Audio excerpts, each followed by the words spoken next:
Good morning students.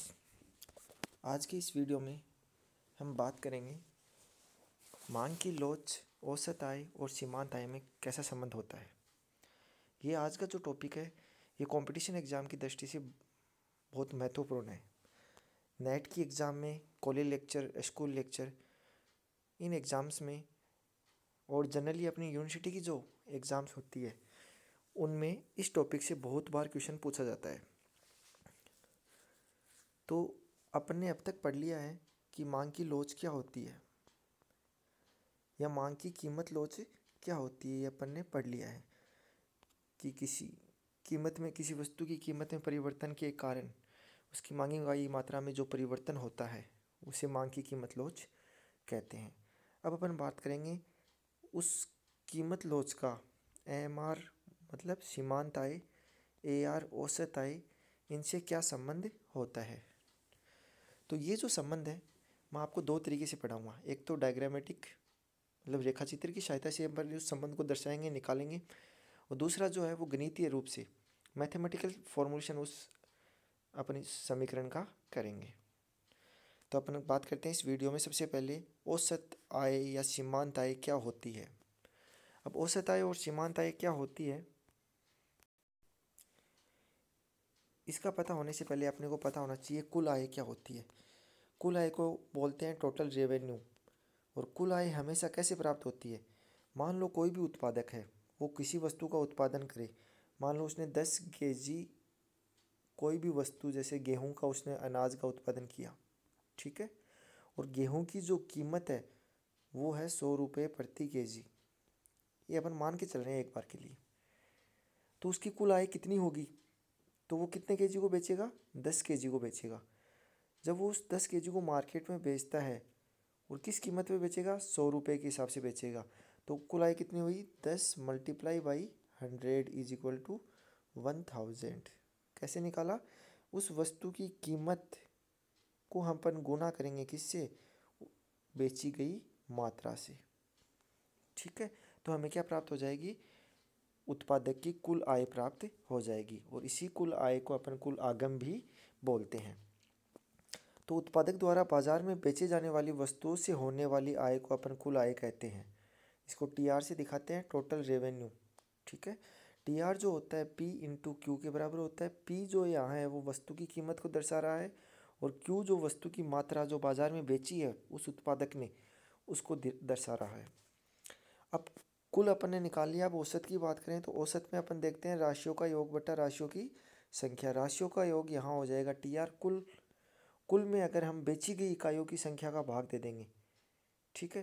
तो कुल आय अपनी कितनी रुपए आई थी, 1000 रुपये आई थी। उस 1000 रुपये में अगर बेची गई इकाइयों की संख्या, कितना बेचा था अपन ने, 10 kg बेचा था। तो 1000 में अगर अपन 10 का भाग देंगे तो हमें क्या प्राप्त होगी, AR एवरेज रेवेन्यू अर्थात औसत आय। तो जब कुल आगम में बेची गई या बिक्री की गई इकाइयों का भाग देने पे हमें औसत आय प्राप्त होती है। तो इसको एक ध्यान से समझना, जो ये औसत आय जो होती है वो हमेशा कीमतों के बराबर मानी जाती है। ऐसा क्यों होता है, तो देखना ध्यान से। AR जो होगा वो क्या होगा, कुल के अंदर हम बेची गई इकाइयों की संख्या का भाग दे देंगे। और कुल आय का फॉर्मूला क्या लिखा था, P × और उसमें बेची गई इकाइयों की संख्या का भाग देंगे। यहाँ Q से Q कट जाएगा, तो AR जो बचेगा वो किसके बराबर बचेगा, P के बराबर। अर्थात अर्थशास्त्र में वस्तुतः है औसत आय कीमत को दर्शाती है, ठीक है।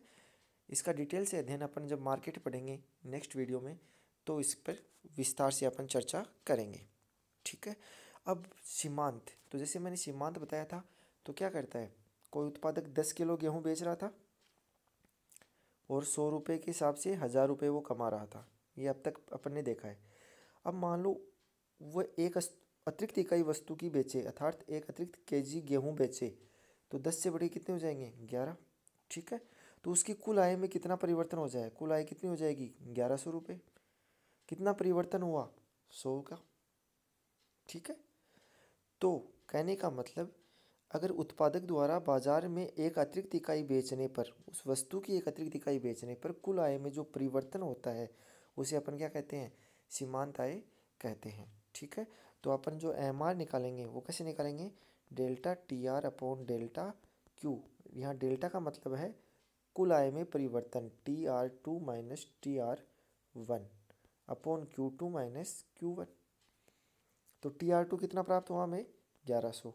पहले कितनी आय हो रही थी, 1000 रुपये, अपॉन क्यू टू पहले बाद में कितना बेचा है, 11 इकाई, पहले कितना बेच रहा था, 10 इकाई, तो क्या बचा, 100/1 = 100। ठीक है। तो क्या दर्शाता है सीमांत, एक अतिरिक्त इकाई वस्तु की मार्केट में बेचने पे कुल आय में जो परिवर्तन होता है वो सीमांत आय को दर्शाता है। अब अपन डायग्राम की थोड़ी सी बात कर लेते हैं। ये जो ए आर वक्र है वो नीचे की ओर गिरा हुआ है। ये जनरली जो ये सामान्यतः जो ए आर वक्र होता है ये बाजार के अंदर उस फर्म या उस उद्योग या उस उत्पादक का मांग वक्र भी कहलाता है। ठीक है। इसकी विस्तार से चर्चा अपन नेक्स्ट वीडियो में करेंगे, क्योंकि जो अलग अलग मार्केट स्ट्रक्चर्स होती हैं, फॉर एग्जांपल अगर पूर्ण प्रतिस्पर्धा की बात करें या पूर्ण प्रतियोगिता की बात करें या एकाधिकारी बाजार की बात करें या मोनोपोलिस्टिक कंपटीशन एकाधिकारात्मक बाजार या अल्पाधिकार बाजार, उन सब में ये ए आर जो होती है उसकी स्ट्रक्चर अलग अलग होती है। ऐसा क्यों होता है इसका विस्तार से चर्चा अपन नेक्स्ट वीडियो में करेंगे। तो यहाँ ए आर ई से लेके जी तक ए आर रेखा दी हुई है। ठीक है। उसके बाद ए आर के जस्ट आधे बीच में ई से लेकर यहाँ तक ये एम आर वक्र बना हुआ है। ठीक है। एक्स अक्ष पे उसने मांग मात्रा को दर्शाया है, वाई अक्ष पे कीमत को दर्शा रहा है। क्लियर है।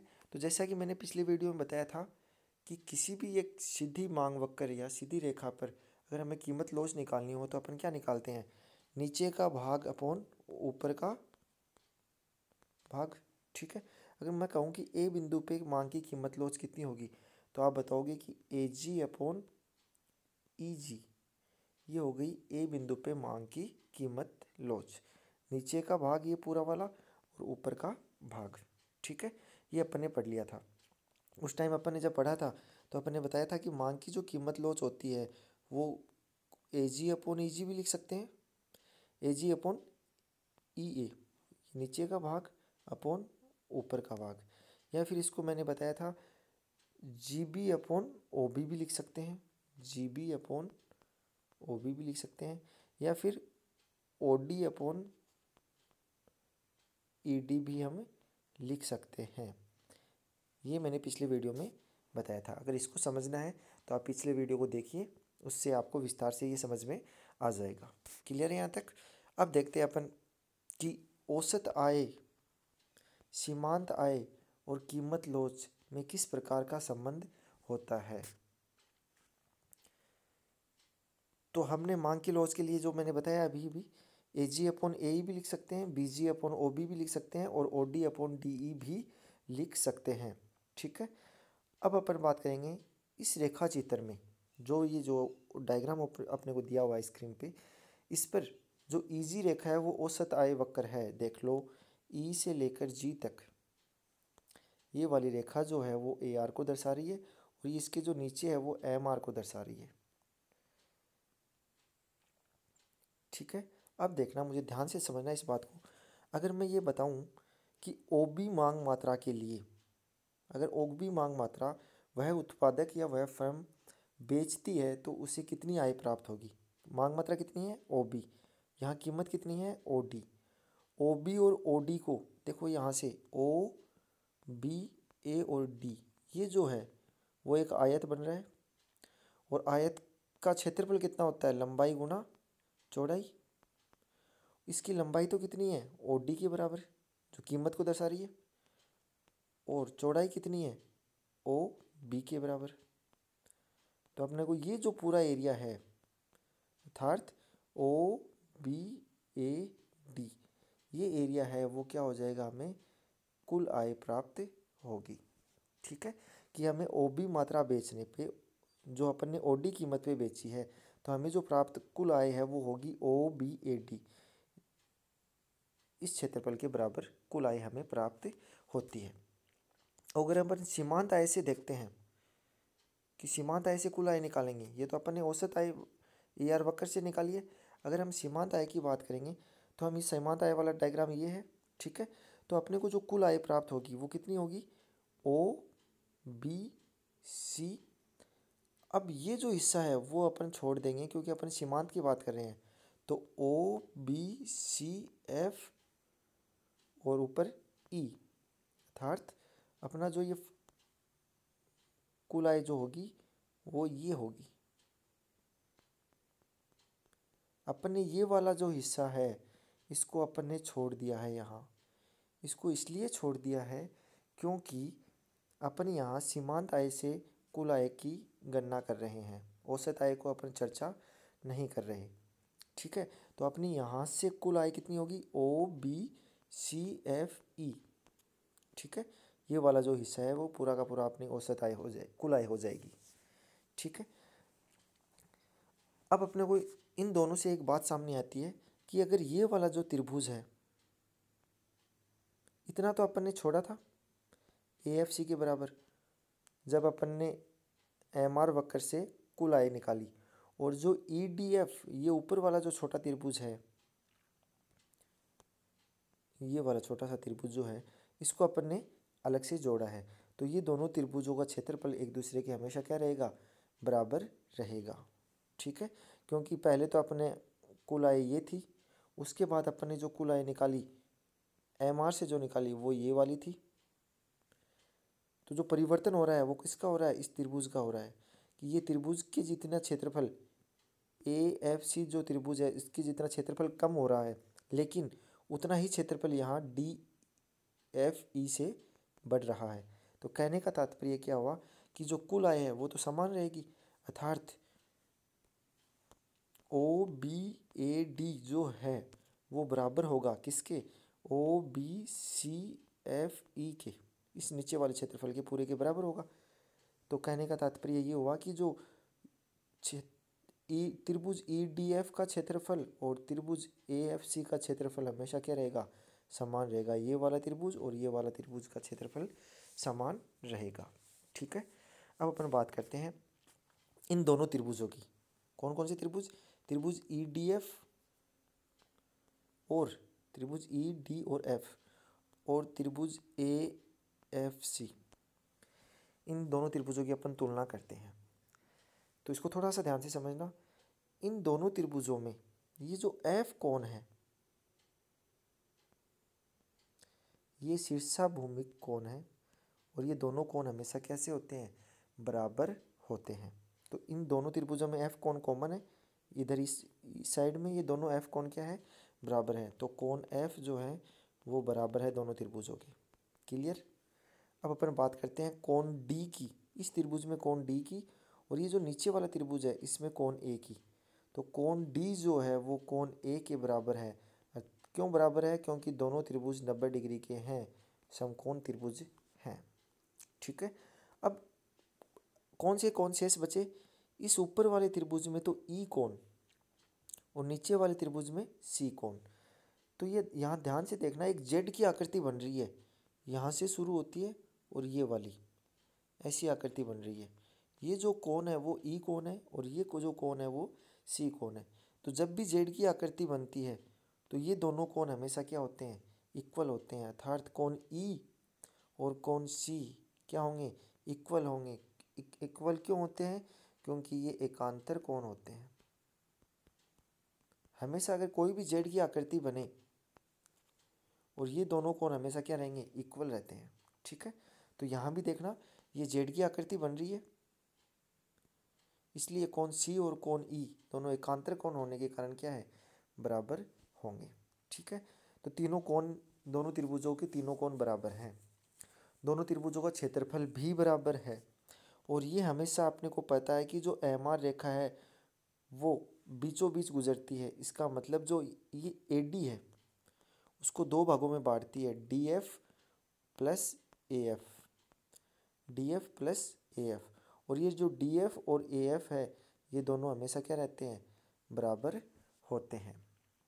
क्लियर है यहाँ तक। तो यहाँ देखो आप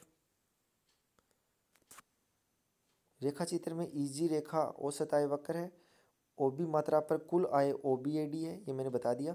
सीमांत आय रेखा का उपयोग करने पर हमें कुल आय जो प्राप्त होती है वो ओ बी सी एफ ई के बराबर प्राप्त होती है, ये भी मैंने बता दिया है। अब दोनों त्रिभुजों को लेंगे तो कोण डी और कोण ए समकोण है इसलिए बराबर है। कोण एफ और कोण एफ दोनों त्रिभुजों में शीर्षाभिमुख कोण या सम्मुख कोण है इसलिए इन दोनों कोण क्या है, बराबर है। और कोण ई और कोण सी जो मैंने जेड की आकृति का भी बताया था एकांतर कोण होने के कारण क्या है, बराबर है। और डी एफ और ए एफ भी क्या है, बराबर है, क्योंकि जो एम आर रेखा है वह ए आर व उद्दगल अक्ष के बीच की दूरी को समान भागों में बांटती है। जो ये जो ए आर एम आर रेखा है वो इसको समान भागों में बांटेगी, तो जो डी एफ है वो ए एफ के बराबर होगा। यहाँ तक अपने देख लिया है। अब क्षेत्रफल, दोनों त्रिभुजों का क्षेत्र, वो क्षेत्र दोनों का बराबर था ओ बी ए डी और ओ बी सी एफ ई, क्योंकि ये किसको दर्शा रहा है, कुल आय को दर्शा रहा है। अब ये दोनों क्षेत्र अगर दोनों समान है तो इन क्षेत्रों में एक चीज़ उभयनिष्ठ है। कौन सी चीज़ उभयनिष्ठ है, ये वाली चीज़ उभयनिष्ठ है, यहाँ से यहाँ तक। कौन, O B C F D, O B C F D ये दोनों में है। अगर अपन एम आर से कुल आय निकालते हैं, अगर अपन इस कुल आय की बात करेंगे यहाँ से निकालेंगे तो भी ये आएगा। और अगर अपन केवल ए आर से अपन कुल आय निकालते हैं इसकी बात करेंगे तो भी ये आएगा। तो ये जो क्षेत्र है वो क्या है, कॉमन है। बाकी कौन सा क्षेत्र बचा, ये वाला त्रिभुज और ये वाला त्रिभुज। तो बाकी जो क्षेत्र डी ई एफ और क्षेत्र ए एफ सी भी क्या होंगे, बराबर होंगे। दोनों का क्षेत्रफल क्या है, बराबर रहेगा।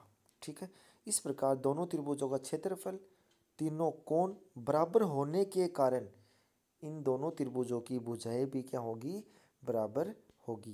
कहने का मतलब अगर हम त्रिभुज ई डी एफ की बात करते हैं किसके साथ, त्रिभुज ए एफ सी के साथ, तो जो ए एफ जो बराबर होगा वो तो क्या होगा, किसके बराबर होगा, डी एफ के। अर्थात दोनों त्रिभुजों के जो आधार है वो क्या होंगे, आपस में बराबर होंगे।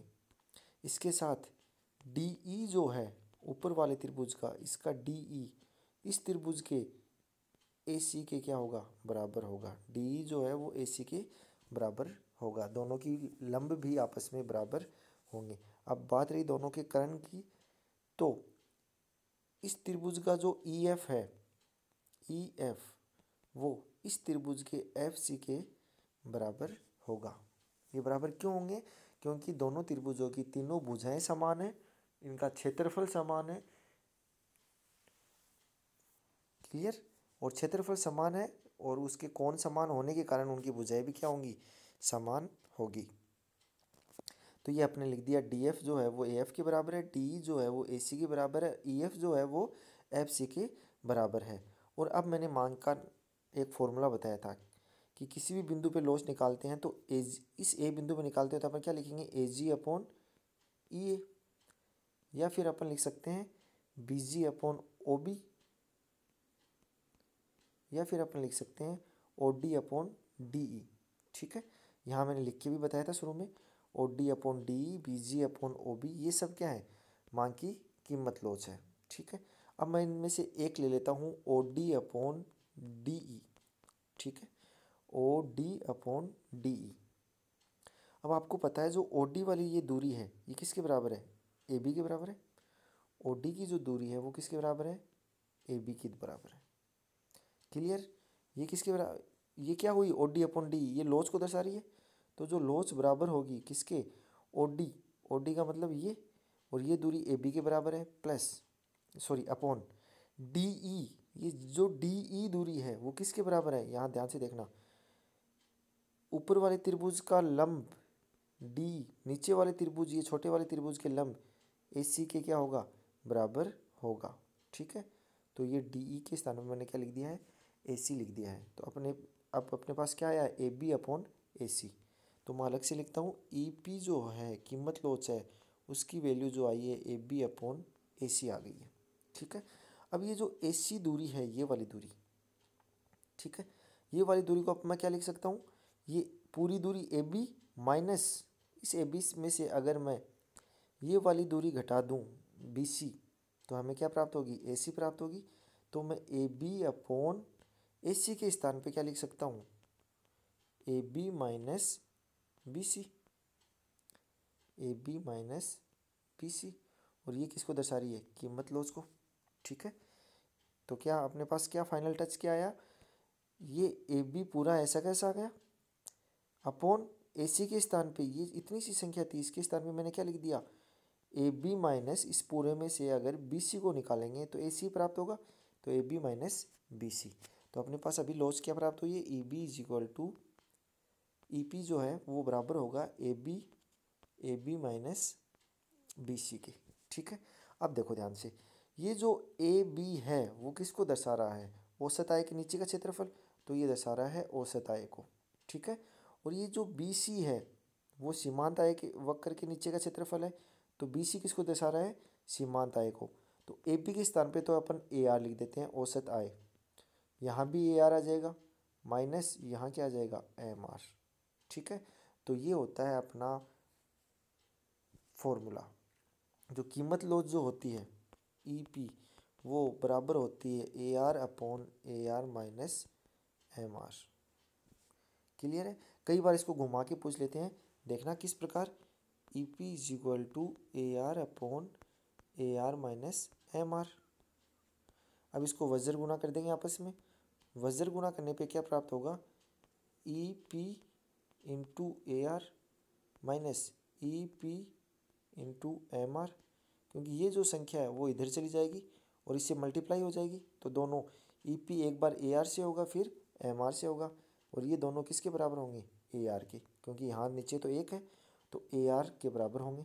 ठीक है, अब एम आर को तो उस साइड में ले जाएंगे तो ये तो धनात्मक हो जाएगा, और ए आर को इस साइड में ले आएंगे तो ये कैसा हो जाएगा? ऋणात्मक हो जाएगा।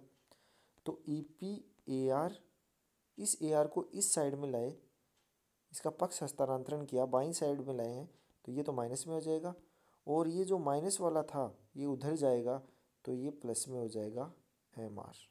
ठीक है, तो E P A R minus A are बराबर ई पी एम आर। यहाँ मैं दोबारा लिख रहा हूँ, E P A R minus A R is equal to E P M R, ये हमें प्राप्त हुआ। ठीक है, अब देखना इन दोनों में क्या कॉमन आ रहा है? ए आर कॉमन आ रहा है। ठीक है, ए आर कॉमन आने के कारण अपना जो फॉर्मूला बचेगा वो क्या बचेगा? ई पी माइनस वन और is equal to E P into M R. यहाँ तक क्लियर है? अब अपन ये जो ई पी मल्टीप्लाई में है इसको यहाँ ले जाएंगे इसके नीचे, तो इसके नीचे जब इसको लेके जाएंगे हम तो अपने पास क्या रहेगा शेष? तो देखना एक बार, इस ई पी को अगर हम नीचे लेके जाते हैं, क्योंकि गुणा में है तो इधर जाते ही भाग में आ जाएगा, तो हमें क्या प्राप्त होगा? E P A R minus A R upon E P. ठीक है, is equal to M R. अब देखना इसको अलग अलग लिख सकते हैं अपन, तो E P A R upon E P, E P A R upon E P minus A R upon E P, A R upon E P is equal to क्या है? एम आर है। यहाँ ई पी से E P cut गया। ठीक है, तो बचा क्या अपने पास? क्या सामने आया? A R minus A R upon E P is equal to M R. इन दोनों में से अगर ए आर कॉमन लेते हैं तो अपने पास क्या बचता है? One upon one minus E P is equal to M R. तो ये अपना फाइनल जो फॉर्मूला आया कि जो सीमांत आई जो होती है वो बराबर होती है A are one minus one upon E P. इसमें डायरेक्टली कई बार क्वेश्चन पूछा जाता है कि अगर यहाँ कीमत लॉस शून्य हो तो क्या होगा, या कीमत लॉस एक हो तो क्या होगा? तो कीमत लॉस एक होने पर एक, ये पूरी संख्या एक हो जाएगी, एक में से एक गया तो कितना हो जाएगा? जीरो। तो कीमत लॉस जब एक होती है तो एम आर कितना होता है? शून्य होता है। एम आर यहाँ कितना होगा? शून्य होगा। ठीक है, अब देखते हैं अपन इसका दूसरा तरीका। ठीक है, तो अब तक अपने पास ये फॉर्मूला आया है कि ई पी जो है वो A R upon A R minus M R द्वारा लिखी जाती है, ये इसका फॉर्मूला है।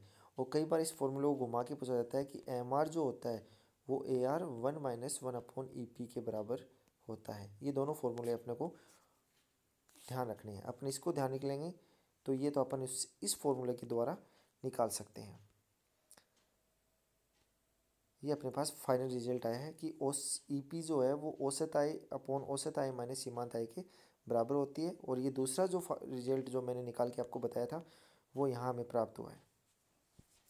अब अपन गणितीय विधि के द्वारा कीमत लोच औसत आय और सीमांत आय के अंदर जो संबंध है उसको दिखाएंगे। तो औसत आगम, सीमांत आगम और मांग की कीमत लोच, ठीक है। तो यहाँ फिर से मैंने यहाँ लिखा है कि औसत आगम क्या होता है और सीमांत आगम क्या होता है, ये मैं डिटेल से बता चुका हूँ। और सूत्र का निर्माण, जहाँ फॉर्मूले का निर्माण करेंगे, जो अपन ने फॉर्मूला अभी निकाला है उसका मैथमेटिकल रूप से निर्माण करेंगे। तो क्या लिखते हैं अपन, सबसे पहले टी आर जो है वो पी इंटू क्यू के बराबर है, ये अपन पढ़ चुके हैं। अब एम आर जो है वो किसको दर्शा रहा है, delta T R upon delta Q. अर्थात टी आर का अगर अपन अवकलन करेंगे तो हमें क्या प्राप्त होगा, एम आर प्राप्त होगा। अवकलन के बारे में अपन एक अलग सी वीडियो में देखेंगे। तो एम आर जो होगा वो होगा D T R upon D Q, ठीक है। डी जो है यहाँ ये अवकलन को दर्शा रहा है, क्यू के सापेक्ष अर्थात उत्पादन के सापेक्ष कुल आय का अपन क्या करते हैं, अवकलन करेंगे। तो यहाँ टी आर के स्थान पे मैं क्या लिख सकता हूँ, पी इंटू क्यू। तो एम आर बराबर D P into Q upon D Q, ठीक है। अब अपन पी इंटू क्यू ये गुणा वाला नियम लगाएंगे। एक अवकलन में 3 नियम होते हैं, गुणा का नियम, जोड़ का नियम, भाग का नियम। तो गुणा वाला नियम क्या होता है इसका थोड़ी सी बता देता हूँ मैं आपको। तो यहाँ एम आर तो ऐसा कैसा आ जाएगा, इज इक्वल टू इस पूरी संख्या का हमें डी क्यू के सापेक्ष या क्यू के सापेक्ष या उत्पादन के सापेक्ष क्या करना है, अवकलन करना है। तो हम क्या करते हैं, जो पहली संख्या होती है उसको एज इट इज लिख देते हैं।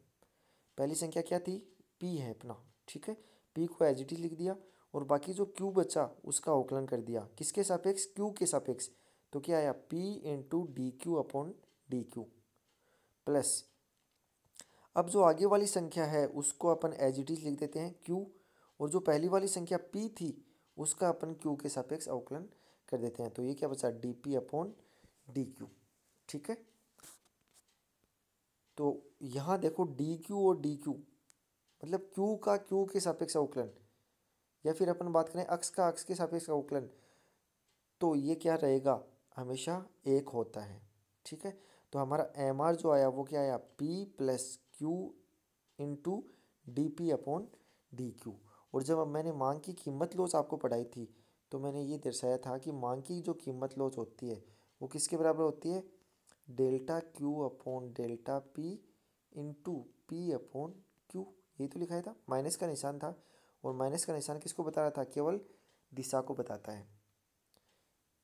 तो अपन इसको ये भी लिख सकते हैं, जो परिवर्तन है उसको मैं डेल के स्थान पे डी में लिख सकता हूँ अवकलन के रूप में, D Q upon D P into P upon Q. तो यहाँ मैंने लिखा भी है, ई पी जो होता है वो क्या होता है, D Q upon D P into P upon Q. Clear. अब देखना इस समीकरण को और इसको ध्यान से देखना, क्या फ़र्क है इसमें। इसको फ़र्क निकालने के लिए अपन क्या करेंगे, यहाँ एम आर बराबर जो है पी को अपन कॉमन ले लेंगे। पी कॉमन लेने से क्या होगा, पी बाहर आ जाएगा और ये जो पी है वो उसमें पी का भाग जाएगा, तो ये तो आ जाएगा 1, और यहाँ पी का भाग जाएगा तो ये आ जाएगा Q upon P D P upon D Q. अब ध्यान से देखो, ये जो अपन जब ने लॉस निकाली थी और इसमें क्या फ़र्क आ रहा है, इसमें ऊपर है क्यू डी पी और नीचे है पी डी क्यू, और इसमें ऊपर है पी डी क्यू और नीचे है क्यू डी पी। तो ये वाली जो संख्या है वो इस वाली संख्या की जस्ट उल्टी है।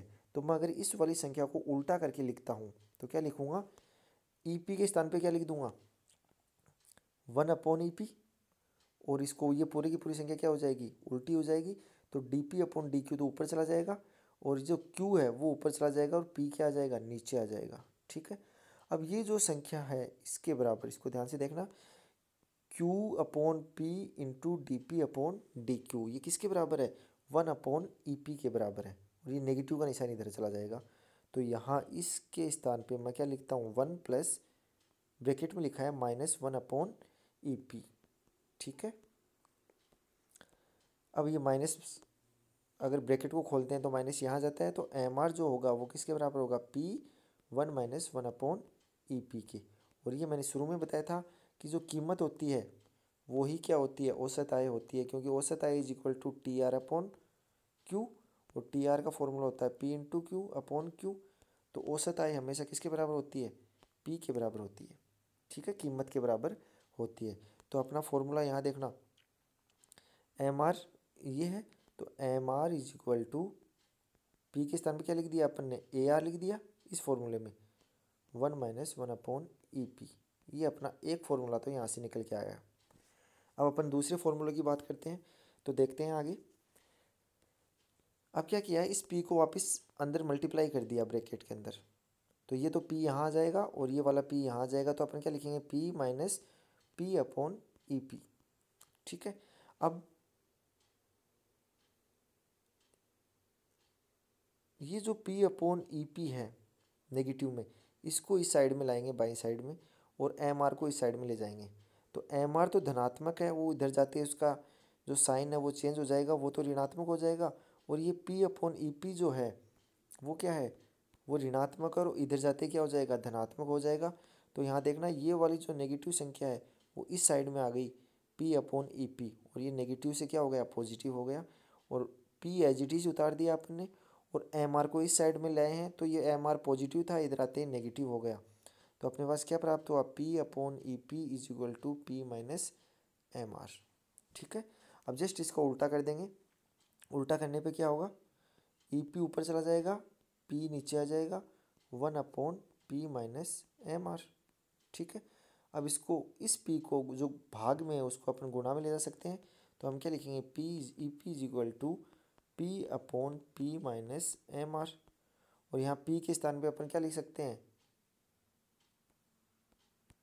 P के स्थान पर जो कीमत जो है वो औसत आय के बराबर है, तो अपना जो फॉर्मूला होगा वो क्या होगा, EP = AR/, P के स्थान पे AR लिख दिया, AR - MR। ये अपना फाइनल फॉर्मूला प्राप्त होगा, ठीक है। तो मैंने यहाँ दोनों तरीक़ों से, एक तो रेखा चित्र की सहायता से फॉर्मूला का डेरिवेशन करना सिखा दिया है, और एक मैथमेटिकल रूप से भी फॉर्मूला का डेरिवेशन अपने इस वीडियो में किया है। अब जनरली जो क्वेश्चन पूछे जाते हैं इस टॉपिक से संबंधित, उन पे थोड़ी सी चर्चा अपन करते हैं। मान लो जैसे आपको दिया है कि सीमांत आय आपकी शून्य है, MR क्या है, शून्य है, या फिर आपको ये लिखा हो कि AR के मध्य बिंदु पे लोच क्या होगी। क्वेश्चन ये भी हो सकता है कि सीमांत आय शून्य है तो लोच कितनी होगी, या फिर ये हो सकता है कि जो AR है उसके मध्य बिंदु पर लोच कितनी होगी। तो आपको जनरल सी पता है, अगर अपन बिंदु लोच की बात करें तो इस मध्य बिंदु अगर मान लो E है, तो इस पे लोच कितनी होगी, नीचे का भाग अपॉन ऊपर का भाग। अगर ये मध्य बिंदु है तो ये दोनों भाग क्या हैं, बराबर हैं, तो E की वैल्यू क्या होगी, 1 होगी, क्योंकि नीचे का भाग और ऊपर का भाग आपस में क्या रहेंगे, बराबर रहेंगे, ठीक है।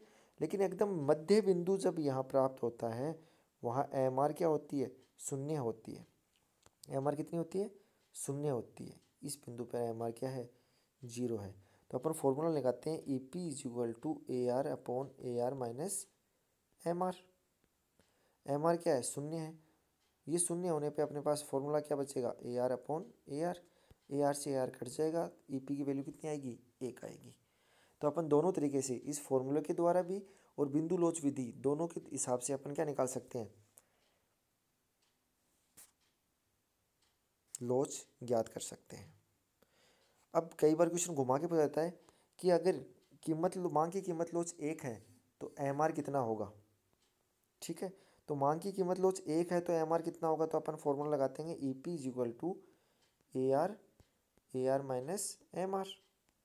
ये अपने को 1 दी हुई है, तो यहाँ अपन 1 मान लेते हैं, AR/AR - MR। अब इसको वज्र गुणा करेंगे तो अपने पास क्या प्राप्त होगा, ये AR तो इधर आ जाएगा, और इसी 1 से गुणा होके क्या हो जाएगी, ये ऐसी कैसी लिखी जाएगी, AR - MR।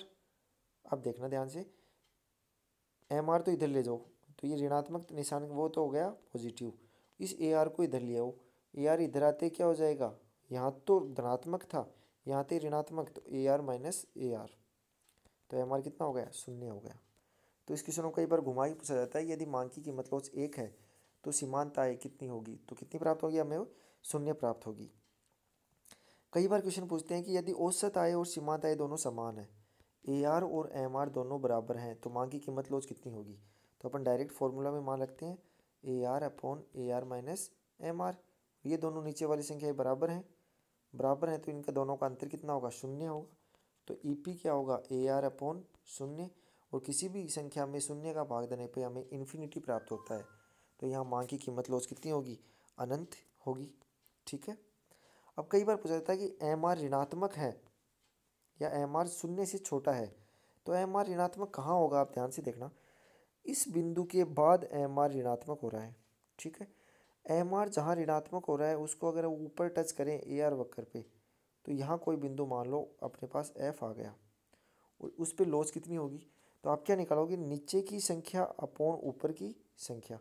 नीचे की संख्या कितनी है, FD', ऊपर की संख्या कितनी है, F से लेके D तक। तो नीचे वाली संख्या कम है, ऊपर वाली संख्या क्या है, सॉरी, हाँ, ये जो FD' है ये तो क्या है, कम है, थोड़ी सी है। और FD जो है ये वाली संख्या ये ज़्यादा है, तो लॉस की वैल्यू कितनी आएगी, 1 से कम आएगी। अब अपन इस फॉर्मूले से भी निकाल सकते हैं। कैसे, यदि MR ऋणात्मक है तो क्या होगा, EP is equal to AR upon AR minus MR। अब MR ऋणात्मक है, इसका मतलब AR upon AR minus MR, इसको ऋणात्मक लिख दिया। माइनस और माइनस यहाँ क्या हो जाएंगे, प्लस हो जाएंगे।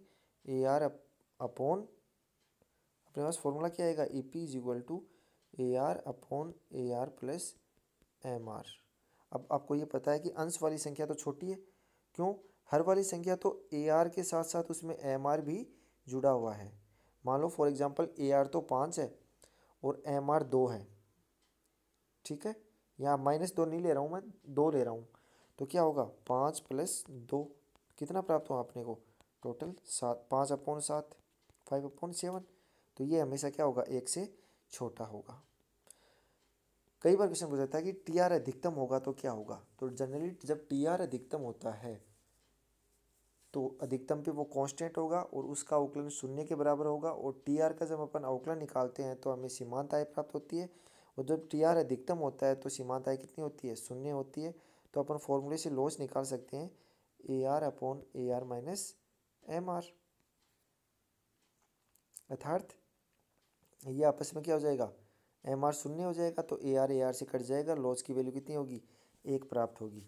कहने का मतलब इस डायग्राम में ध्यान से देखना, जब MR यहाँ 0 है तो अपने को मिड पॉइंट प्राप्त हुआ E, और मिड पॉइंट पे हमेशा मांग की कीमत लॉस कितनी होती है, 1 के बराबर होती है। ठीक है। और इस फॉर्मूले से भी अपने जब मांग की कीमत लॉस निकाली है वो भी कितनी आई है, 1 के बराबर आई है। Thank you.